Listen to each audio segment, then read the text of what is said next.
শাহিন ভাই, একটা জিনিস বলেন, আপনি যেটা বললেন যে অন্যান্য গ্যাং লিডার বা গ্যাংস্টারদের যে জিনিসটা ছিল না পিচ্চি হান্নানের ছিল, তার খুব লয়াল হ্যাঁ একটা ফলোয়ার বেস ছিল, হ্যাঁ গ্রুপ ছিল। তার মধ্যে এমন কি কোয়ালিটি ছিল বা পিচ্চি হান্নানের এমন কি বৈশিষ্ট্য ছিল যে তার এরকম খুব লয়াল, মানে তার জন্য জীবন দিতে প্রস্তুত এরকম লোকজন সে পাইতো?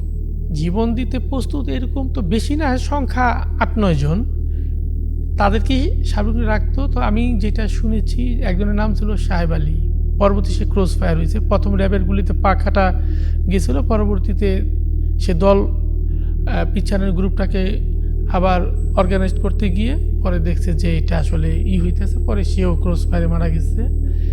তো সেই সাহেব আলীকে আমি শুনেছি একটা 5 তলা বাড়ি করে দিছে, তার পরিবারের লোকজনকে যেভাবে পারছে ওইভাবেই, মানে চাকরি, বিদেশ পাঠানোর জন্য টাকা পয়সা দেওয়া, অসুস্থ হলে চিকিৎসা খরচ দেওয়া, এরকম অন্যান্য যারা আছে তাদেরকে সেভাবে যাদেরকে মনে হয়েছে দেওয়া যায় সেভাবে দিছে। আর যাদের সাথে সম্পর্ক রাখতো তাদের সাথে সেই লেভেলের সম্পর্ক রাখতো, খুব ভালো ব্যবহার করতো।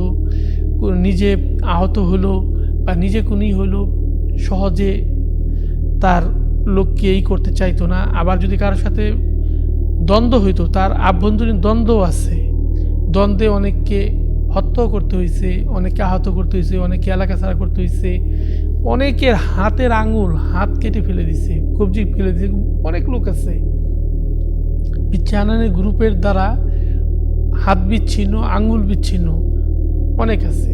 মানে সন্দেহ হইলেই কঠিন শাস্তির ব্যবস্থা ছিল।